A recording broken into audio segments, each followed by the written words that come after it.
Someone can't teach you industrial sales if they've never been in the industry. You're going to get tips and tricks from our sales live that you won't get anywhere else. What I'm trying to get us to be is the biggest industrial sales and marketing agency like in the world.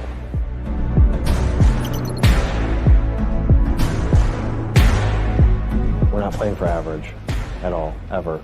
I don't want any client, if we surveyed them, to be like, yeah, it's good. Like, I want to be like, dude, they're awesome.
What's up, guys? I'm Kyle Milan. Today's Tuesday. Normally we're talking about marketing, but I brought in Alex Brown because he's going on vacation tomorrow. So we wanted to switch it up and do sales stuff today, marketing stuff on Thursday.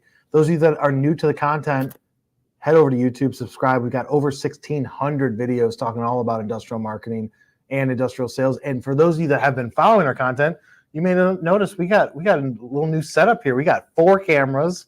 Hopefully they're all functional. Some new tables. Alex and I are across from each other instead of sitting next to each other, all awkward. It's just because you didn't want to go short next to me. Yeah, exactly. I had to sit on telephone books. For those of you old enough to know what that is, shout out to you. I had to sit on telephone books while Alex was sitting on the floor. And it was very weird. No, that's all. His torso is as long as most. Long. Yeah, it's 6 feet long. So now it's cool because we're across from each other. So it's a little bit more interactive. So today we're talking about sales. Today we're talking specifically about post-show follow-up from a trade show. I know you guys are anxious to see this. We did the pre-show marketing. Did we do pre-show last time? We already did pre-show last time. And now we're doing post-show? Yep. Aren't we supposed to do the actual show? When are we doing the actual show? We already had trade show techniques. Oh, okay. So we've done pre-show. Now we're doing post-show. So those of you that have already done trade shows, you're probably going to learn some things here that you're like, dang, I wish I did that back when I was at NPE in May or IME in what was that, February? Yeah. No, March. No, was it February? Yeah, it was February. February. But those IMTS last year, or not last year, FabTech last year. Yeah, IMTS was 2 years ago. Yeah, so those of you that are going to be going to IMTS this September, FabTech this October, or any other shows, Automate, Plastic Expo, you got the Advanced Manufacturing Expo that's going on. Any of you guys going to those shows, there are going to be some good tips for you guys in this episode. We don't have any notes. I have some. Alex has some notes. He came prepared like a good student. I had some. I have Even nothing. though I had 2 discovery calls before this, I do have some. All right. So, yeah, how are those discovery calls? They were very good. Yeah? Yeah, very good. It's raining. July is normally not a good month, but it's been raining here at MFG Tribe. That's the way it works, guys. When you put out those good vibes and you're just trying to hustle, stuff starts coming to you. And it always happens whenever you go on vacation. Yeah, it always did. Last time I went on vacation, we had a couple deals signed. Yeah. This time we got 4 deals signed before I go on vacation. Four deals signed in 2 days. Yeah. And then a couple of discovery calls. So that's a good week for the first 2 days. Yeah. Hey. If every week was like that, this guy would be freaking out. Yeah. I would probably be in the floor there dead, actually. You probably wouldn't be doing lives because I'd be so tired. Yeah, I'd be like, no, we can't include Alex. He's too busy making money. Too busy. All right, so what bullet points do you have? Hey, well, I'll go into it, Kyle. Let's start into it. Because this is going to be one of the things that everybody knows that they should be doing this, but nobody does it. The immediate follow-up. When I say the immediate follow-up, I mean Kyle and I, when we're going to FabTech, when we're going to these trade shows, as soon as you get that card, As soon as you get back to your hotel, as soon as you get back to the house that you're renting or wherever it is that you were staying, maybe you're in the city, if you're in Chicago, as soon as you get back to your home base for the evening, add them to your CRM system and send them an email. You know, for the most part, they might not necessarily look at it right away, but if they're salespeople in and of themselves, they're probably doing similar things. So staying fresh in their minds and making it so, hey, oh, wait, I do remember talking to Kyle from MFG Tribe. I do remember talking to Alex at MFG Tribe, and getting that conversation again to the forefront of their mind, because then when you're going to follow up with them, what we're going to cover later, you can either respond to that email, and who knows, they're probably going to respond to you pretty quickly. Most of the time when we message people, they go, yeah, thanks. It was so great talking with you guys. And then you already have that email thread going where when you respond to it again, it triggers that memory. So you're saying, would you agree? I don't want to go green, Riley. Okay. What can we go? Blue? Blue. All right. We're going to go blue. Sorry, I'm messing with your set deck over here. Do I have limitations on this? No, you're good. So number one, would you agree that speed is king? Yes. Speed is king. All right. Even if, if I get somebody that is genuinely interested enough and is talking to me and I get their card right there, I'm going to go, hey, I'm going to text you real quick so you have my number and it's in your phone. It's right there. Yeah. Like, boom, you've got their number. You've got a text on them right there where you can even follow up later. If it's a 4 or 5 day trade show, you meet them on day one, ask them on day three, hey, what's going on? You got any, after events you guys are going to, just kind of checking in and following up and opening that conversation to build that relationship. Yeah. So you guys got to think about the mindset of when you're at the show, and on both sides of it, right? So if you guys are like us and we're going to the show, like I'm going to IMTS to support a client and also prospect. We went to NPE for a week, had 5 people down there to prospect. So from our standpoint, if you're walking a show trying to get the exhibitors to pay attention to you and engage with the exhibitors to potentially do business together, put yourself in their shoes. They're going to be one of 2 camps, I feel like. Either they're the type of camp that's like, I'm here going to the show, and then after the show doing the events, and then they're less paying attention to the day-to-day work because they're like in the moment of the show, to where if you do text them, LinkedIn message them, send them a connection request, send them an email, I've seen people respond, like you said, that day or the next morning because they're at the booth chilling, checking through emails, and then you pop up fresh in mind. They're like, yeah, thanks for having the conversation. Or on the flip side, they're in the camp where they're there. They don't rely on the show, but they are at the show for the company, but they're catching up on all their other stuff. So after hours, they're like, I'm not going to go to that thing. I have to catch up on all my emails, all my work, etc. So they're in both of those camps. So you have to think about that when you're sending them information. On the flip side of it, for most of the viewers that are exhibiting at the trade shows, I feel like it's no different. If it's out of state, so like FabTech this year or IMTS, it's like people are coming to it. If you have a good conversation, hit them up right there, right? Like, hey, let me send you a connection request on LinkedIn right now to start the conversation or quickly. So I agree with Alex. Speed is definitely king because when it comes to it. I mean, because there are other people out there that are trying to do the same thing as you. You never know that there could be, a competitor of yours that comes up to them and is doing that. Speed is king. They're immediately going to reach out to them. And guess what? That client is going to go, this person reached out to me first. This one's obviously very proactive and is very interested in my business. And you wait even a week, you could be behind. Yeah. So I'll always assume that your guys' whichever camera around, your guys' competitors are knocking on your potential customer's door 24/7. You're at the trade show. Why wouldn't they be there? Exactly. Right. If you're exhibiting, they're exhibiting. If you're walking it, there's a high likelihood that they could have somebody walking it too. You're going to be going after similar people. So it's going to come down to who's remembered. Yeah. Who's remembered and who is actually putting forth that value. That is another value add because you're showing that you're genuinely interested in helping them. You're not, and the follow-up shouldn't be super salesy. Yeah. It shouldn't be, oh yeah, hey, this is our pricing sheets and all that kind of stuff. It was great speaking with you. That's really all you need. It's not that hard. You can copy and paste it into everybody that you've talked to. You can have a templated email that you're, sending out. Joe, it was great talking with you today. I really, enjoyed our conversation. Have a great rest of your trade show, or speak with you soon. It's dumb simple at that point, that one at least. Exactly. All right, what else you got? What's another point? I was going to say lead segmentation, Lead segmentation. Categorizing the leads you've collected based off of the level of interest. So, you have some leads that when you're speaking with them, especially us in marketing, we're speaking to some people and they go, yes, that is definitely something that we're, looking into, something that, is a Q4 or Q1 of next year kind of purchase. And then there's some people that you speak with that are like, no, we need this now. So you always want to obviously keep those segmented out because you don't want to have the same message going to the person that's not looking for something until Q1 that the person that's looking for something now is going to get. So if you segment these leads out and you go, these are the hot leads, these are the lowest hanging fruit that are needing my assistance or our assistance now, and these are the lowest hanging fruit that you need to get a hold of. And then you have the ones that are in the future, because then you can put them into campaigns. You can put them through those campaigns of future, making sure that you're still front of mind, your company's still front of mind, the products and services you offer are still front of mind to them for when they make that decision in the future. Yeah, I'm down for it. And you got to do it quick. Again, going back to support bullet point number 1, what will happen? You guys go to the trade shows, you're like in the moment obsessing over it, and then the rest of your life happens. You get back to the office, you get back home to the office, and you're like, oh shit, I just missed all of these things, and stuff will get forgotten about. So if you set it up in the beginning, it makes it so much easier it's so much easier to follow up on it. So like what we do here, let's say Alex goes to a trade show and he takes the team with. We make sure that we have the list already set up, custom fields already set up in HubSpot. So then when he's going and hunting, he could drop them into lists that are auto-populating, and then he knows where everything's located. And then from there, we can put him into a drip campaign if need be, or if he wants to do individual one-on-one outreach, he can do that.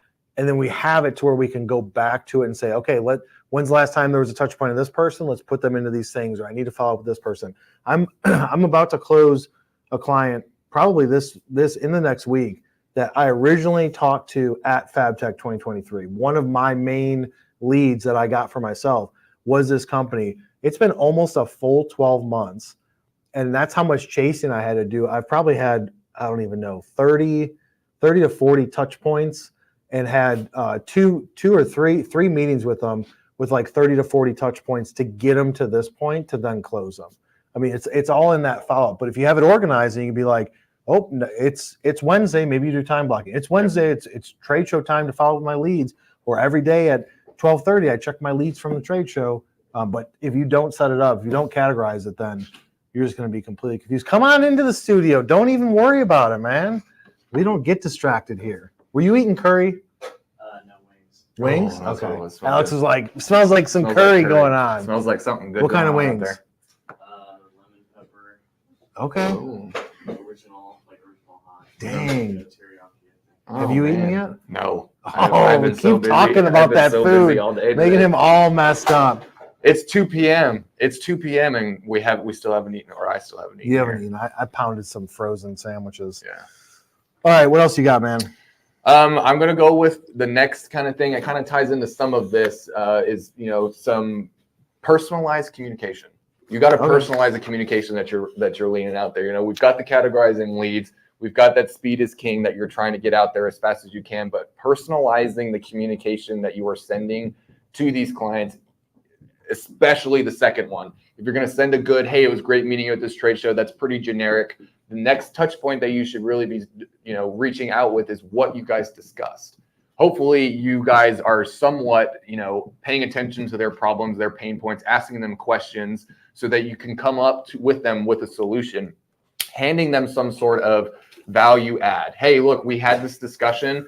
I was thinking about the discussion that we had regarding, your metal needs, regarding your plastic needs, regarding whatever it might be. And I genuinely think that, XYZ is a really good option for you. Again, not coming across as too pitchy, but opening up that conversation again, because that's initially what you guys had a conversation about. So opening it up because you already have their contact information. They were obviously open enough to give you that. So now it's time to take advantage of that.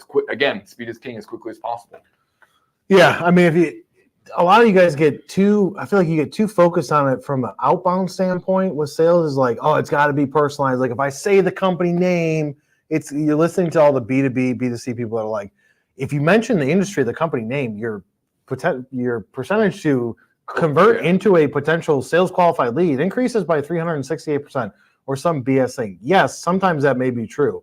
Also, sometimes that sucks because we've done it where we get super personalized, look at that sequence, and it's like, oh yeah, it's like so much better. And it's not. So you got to justify where you're investing your time and resources. Meeting somebody at a trade show, 1000% justified to make it as personal as possible. Thanks so much for taking the time to talk to me about these specific needs. I understand X, Y, and Z. This was our communication. You said this. This is how I want to follow up. This is what we talked about. And here's the information that you requested. When can we have a call, et cetera, et cetera. Like personalize it. And then when you do follow up with them, going back to that, like, hey, it's been a while. One trick that we always do for you sales guys out there that are hunting through a CRM system is if you get ghosted, I always say go back to the last email thread that they responded to. Yep. So if you've changed the email thread and you're sending it to them and they're sent but not opened, or you're not getting engagement, if you don't have a CRM system, go back to that email that they replied to and reply to that email, because sometimes it could be their system that's flagging it. Sometimes it just gets lost in the shuffle, but you replying to an email that they replied to, even if it was 2, 3, 4 months ago, that's a trick that I always do. I just did it this morning with that one that we haven't talked to in a month. I replied to an email that she replied to, and Alex, you've probably reached out to her like probably 3 to 5 times in the last month. Yeah. And so I'm just going back to the one where she was like, hey, yeah, actually, I do want to reconnect and get an updated proposal on X, Y, and Z. I just went back to that one. It was like 3 months ago. Yeah. But that's something that could work. So keep it as personalized as possible. On that note, Kyle mentioned all these, things that you could have potentially been discussing. One of the points needs to be that after you are done talking with these people, I'm a sales guy, they start to mush together. Everybody starts to, because I've talked with so many people, make sure you're updating the CRM with those notes.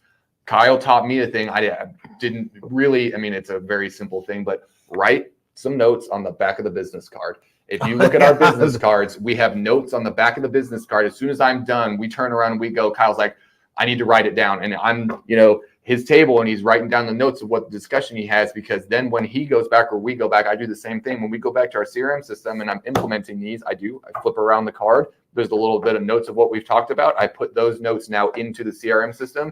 And when I go to do that touch base back again, I go through the CRM system, go through the notes and go, that's what I talked about with Jimmy. Yeah. Yeah. That I learned that back in 2000 and I want to say 8 or 9 in one of my first 1 or 2 years in sales. And it was a guy 30 years older than me that told me that, because that's what they used to do. Because what's funny is that so like our business cards, what's the back of ours? It's like black. Yeah, right? It's black. You can't write anything on that. So years and years and years ago, I had business cards that had like neoprene thin layer on it to where it felt like rubber. Yeah. And I remember handing it to somebody that was at the time in the 50s plus age, 45 to 50s plus. And he was like, oh, dude, these cards are dope, but I can't write on the back of them. And I was like, I know, but nobody does that anymore unless you go to a trade show and you're getting like 50 business cards or 30. Then it's like, you could go into your computer. That's going to take too much time. Just write a note in the back. Looking to expand, interest in X, Y, and Z. Follow up in 2 weeks, like simple notes like that. Because it's like Alex said, as soon as you see the note, connect the name, then it's going to probably trigger your memory of the actual conversation in further depth. But if it's like 6-12 months down the road, you better have some strong notes in there, because then I'm not going to remember what the conversation was exactly.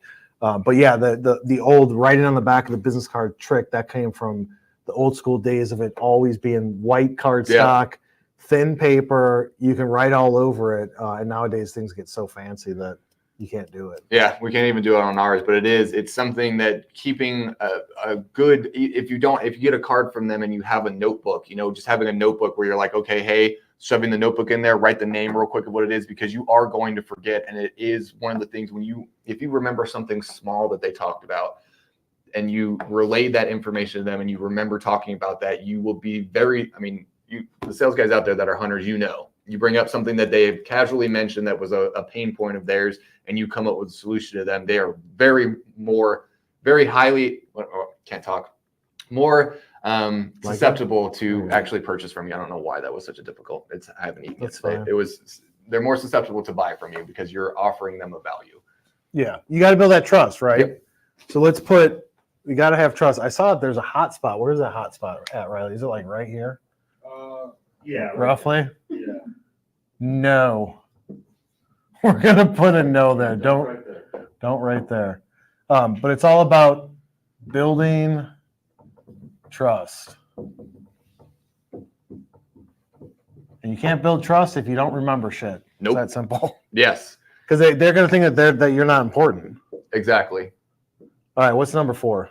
I would say number 4 is going to be that when you are doing this follow-up, the next thing that your goal really should be is to schedule a demo or a meeting, actually getting that next discussion scheduled. If you're not going to sit there and actually ask them to hop on a meeting with you and you're just going to be doing this touch points, these conversations are going to lead for months. And then these people are going to be like, so what is it that you actually want from us? Some of them might be like, no, hey, I know what you're here for. I do want to do a meeting. But unless you ask them for that opportunity and try and plan that next step, you're really not going to know where you are in the sales cycle. Them in their heads could be like, yes, I'm interested, but that's a Q1 thing. They may have not told you until you push it to them like, hey, I think it's a good opportunity for us to hop on a demo, hop on a meeting, really discuss your needs. And then that's when you'll get an answer. If they come back with, yes, we would love to do that. What's your calendar look like next week? You know that they're hot to trot. If they come back with an answer of, I don't think we're ready for that yet, then you can push them into the nurture campaigns where you're going, okay, they're not ready for it quite yet. I know that they're not ready for it quite yet. So I can now push these guys out of my lowest hanging fruit and push them into a nurture. So I think probably one of the most important things is scheduling the next steps. Yeah, it's like you're on whatever step of the process you're in, you're thinking about what is the next step. What do I need to ask now or get booked now for me to achieve that next step? So if it's that initial discovery call, you got to figure out pain points to offer up solution. Once you offer up the solution, you get on a call to review your quote, your proposal, whatever. Now you're trying to secure it. So you got to ask different types of questions. But yeah, you meet somebody, you're exhibiting at a trade show, or whether you walk up to them in person, you guys are trying to pimp out the exhibitors themselves. You want to say, hey, what does your schedule look like next week or this week or tomorrow or next Tuesday at 10 o'clock? You've got your phone, you've got your calendar, they've got theirs. Just be like, hey, let's lock it in right now. And then send them the invite after hours, or once they walk away from the booth, go back to your computer, punch their information in and send them the invite. But too often people are like from an exhibitor standpoint, I'm just going to collect all the leads. And then when the show's done, I'm going to get the spreadsheet with all of the leads, and then it's going to get assigned to me, and then I'll do my follow-up, and then I'll do my outreach. But it's like you're going to scan the badge, and that's going to go into the database, but that's why you always ask for their card. I feel like you're foolish if you don't ask them for their card. If they don't have a card, be like, what's your name and email, and just write it on a piece of paper or a notebook, write it on the back of your card, and then send them that connection request, send them an email that night just thanking them. But always focus on going towards those next steps. I 100% agree. Sometimes I'll even tell you that if they're like, hey, I don't have a card, sometimes that gives you a little bit more of a opportunity there, because then you go, as you said, oh, okay, what's your email? And then give me your cell phone so I can give you a text or a call or something like that, where you're actually, because some cards just have an office number on there.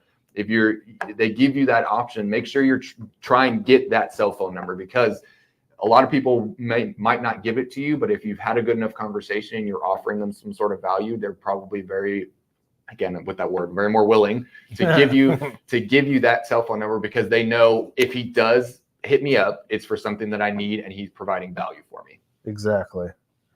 All right, I'm going to hit number 5 before we go to the break and the comments. And this is the one that does it all. Never give up. If you give up, then there's no way you're possibly going to close new business. Somebody's going to give up. It's either going to be them giving up on you or you giving up on them. If you say there is no failure until someone gives up, and you're never going to give up, continue to reach out to them. Don't be obsessive and crazy with every week unless it calls for it.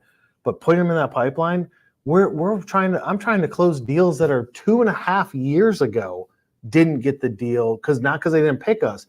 2.5 years ago, it went ghosted. I'm still trying to chase that person. Other people at the company too, but still trying to breathe life back into that deal. Trade shows are no different. Never give up. You could talk to somebody tomorrow that you met a year ago, and there could be an opportunity. Yep. We just signed one of the plastic clients we just signed. We've been talking to for a year, a little over a year actually. Yeah, now, isn't it? I think probably 2+ years. I mean, if you go back to the That was like my Very, one of my very first beginning. discovery It's like calls almost was 2 with years. them, Yeah. That was like my first discovery call was, I think, with them. And we just signed them. We've been to multiple trade shows with them. I've not left them alone. Again, not annoyingly, I've always been in their corner providing some value for them. We've done, did a little bit of extra work for them to, to prove our value. And look what happens. Now they're a partner of ours and they're going to be a partner of ours for a while. Yeah. Because we've provided that value. Yeah. So never give up. Somebody's going to give up. Better not be you. If you're a true. We never give up, never surrender. Never surrender. Never surrender. Write it down there. Never surrender. How do you spell surrender, just in case I don't know. I didn't go to college. At least not long enough to learn how to spell. Is it R or ER? SURRENDER. Is it right? Surrender. Yes. Yeah. Hey, Riley. I'm not a writer, Riley. You're the smart one. Here, listen, okay? Riley. I sell things. Over here. Why is there no camera on you, dude? Oh, okay. We got to get a 74th camera to have one on Riley. This guy's like a damn genius over here. What'd you get on your ACT? 30. Yeah. Yeah, that's 30. ridiculous. That's him being You're smart. humble. He Yeah. speaks 7 languages, and he's Klingon being one of them. and he's single, ladies. So anybody in the Austin area looking for a strapping young gent with Got a his stuff majestic together, mustache. with a looking like Ron Jeremy, We're trying to pimp out Riley here. come on down. Come on to down. MFG Tribe, and we'll introduce you to Riley.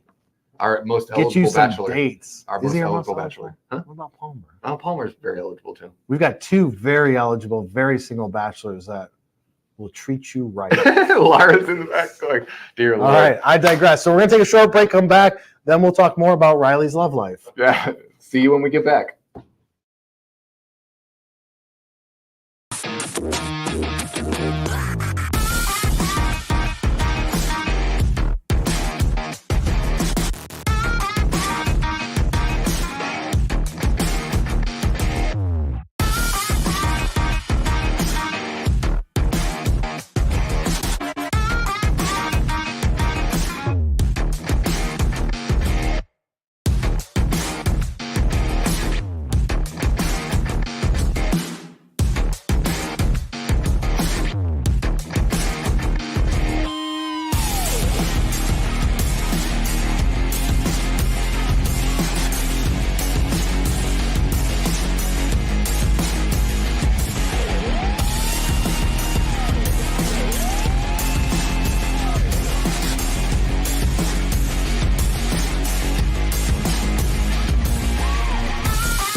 Go to the moon.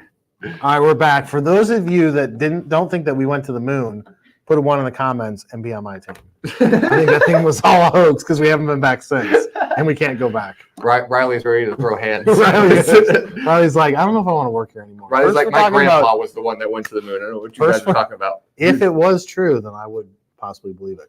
All right, let's go to the comments. To the comments. Besides, throw up Tim Drinkwater's comments. I know you've been doing it during the show. Yeah. All right, Tim Drinkwater has a question. What are your thoughts on sending out promo items or small gifts, possibly with a personal note?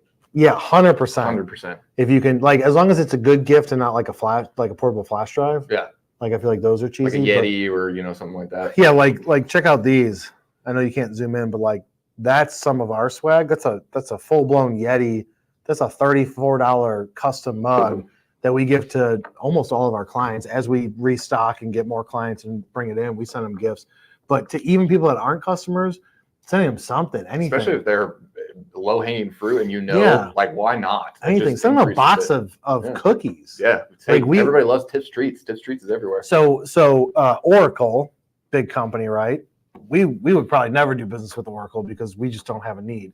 Somehow we got on some list, and they send us every single month. Are they cupcakes or cookies? They're brownie and they're brookies. They're brownie and cookie. They're brownies and then brownie cookies. yeah, brownie and brownie cookies. Every single time that box comes, They are gone. I'm like, I mean, maybe we could make a case to do some business with Oracle. Yeah, baby. Like, you know what I'm saying? Like, How it's much really- do we need to spend to actually do business with them? Because we want to keep getting these right? cookies. And what do you imagine what you get if you are a customer? Oh man, They might be sending you like Tiff Treats, which is I feel like a Texas thing, maybe. no, it's everywhere. Tips Treats Oh, everywhere. okay. I've So- had Tips Treats in the middle of New York City before. 'Cause I had Okay. a hankering for So Tips Treats. yes, Tim, I think that if you strategically have a list of 10, 20, 30 companies and you send them something thoughtful, you may not know the person or like their interest. Like, do they love to golf? Wait, here's some golf clubs or Yeah. not golf clubs. Oh, are we sending out golf clubs No. now? Dude, I'll Here's sign some- 1,000 people if you're ready to do that. We'll send out some of those cheap ones. The you can buy. Kirkland home ones that they make now. Yeah. Kirkland's come back out with Yeah, theirs. they're probably going to end up being like awesome. They probably are. Yeah. Kirkland doesn't ever make anything bad. But send them a sleeve of golf balls and some koozies or something like that. Like anything to stand out. That's what it comes down to. If you can stand out, you know they're getting attention and noise from everywhere.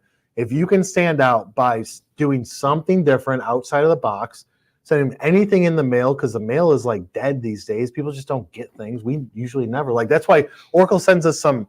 We get Cookie checks. That's all we brownies. get. Yeah, we get checks. We get checks and magazines. Yeah. Metal Forming Magazine. If you Yeah. haven't subscribed to Metal Forming Magazine, check it out. But we get that in the mail, but that's about it. The Yeah. packages that we buy, but that's Yeah. not exciting. No. If somebody sent me some stuff here and was like, "Hey, just wanted to reach out to you guys, and here's some free whatever," I don't even care. We would put that up in the office, and everybody would take it. Hey, people were fighting over that Zoom info jacket. Yeah, and it's still in my office. Like Did you- Zoom Info gave me a light puffy jacket. Columbia jacket. Yeah, I already have one, so I don't need it, but it's got their logo on it. But yeah, like they sent it to us just because I made an Instagram post and reached out to and the owner reached out. Yeah. But it's like, yes, Tim, I 100% agree that doing something thoughtful, sending something different, differentiating yourself 1,000% will go somewhere. They will remember you, especially if it's something they can use. They'll look at their Yeti mug and go, "Oh, Tim." Exactly. What else we got? All right, so doubling down on that, Alexis Papagiannis says, Tim Drinkwater, from personal experience, it goes a long way. It makes you memorable. We put our logo on small Hot Wheels like cars and gave them out to customers. It's nice to have logo/info on something people keep on their desk. Alexis has good ideas. She commented on one of my LinkedIn posts, talking about it. She's got some good ideas. Yeah, that she's been Alexis Papagiannis. That's either Italian or it's Greek. She's in the Canada. And her The and her Canada, husband, is that a the place? Canada. That's The what I always Canada. refer to it as. The The Canada. Canada. Her and her husband's friend started a industrial company doing overhead doors, and they went all in. That's not very common these days. It's all like the baby boomer generation that started this stuff.